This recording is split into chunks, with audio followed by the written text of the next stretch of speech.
Bachelor পয়েন্টের প্রত্যেকটা party একটা না একটা নতুন চমক থাকে, তার ব্যতিক্রম রইল না ব্যাচেলার পয়েন্টের পার্ট ৯।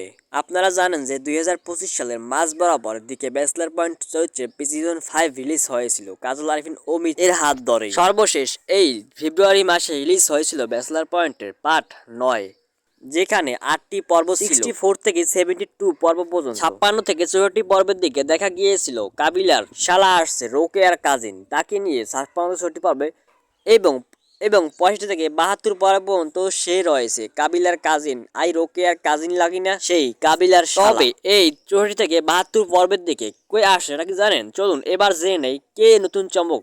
সেই চমকটি হলো শুভর তার এলাকার ছোটবেলার বন্ধু, যে কিনা আপনারা যদি ব্যাচেলার পয়েন্ট সিজন ১ থেকে সম্পূর্ণ সিজনগুলো দেখেন তাহলে অবশ্যই চিনবেন এই শুভর কাজিনকে। সে আর একবারও আসছিল ব্যাচেলার পয়েন্টে, কাজল আরফিন অমি নিয়ে আসছিল ব্যাচেলার পয়েন্ট চরিত্রে অভিনয় করার জন্য এবং আবারও তাকে নিয়ে আসছে এই পর্ব ৯ এর দিকে ৬৬ থেকে ৭২ পর্ব পর্যন্ত। এসেই কাবিলাদের সাথে সবার সাথে বন্ধু বন্ধু বলে পরিচয় দিয়েছে এবং প্রথম দেখা হয়েছিল হাবুর সাথে। হাবুই তাদেরকে তাদের বাসায় নিয়ে আসছে। সেখানে বলা হয়েছে সে নাকি বিদেশ যাবে, সেই বিদেশে ফ্লাইট মিস করার কারণে ১ সপ্তাহ পিছানো হচ্ছে। সেই ১ সপ্তাহ কাবিলাদের বাসায় থাকবে, কাবিলাদের বাসায় মজমাস্তি করবে এবং সে আগের মতনই রয়েছে, একটুও ভালো হয়নি।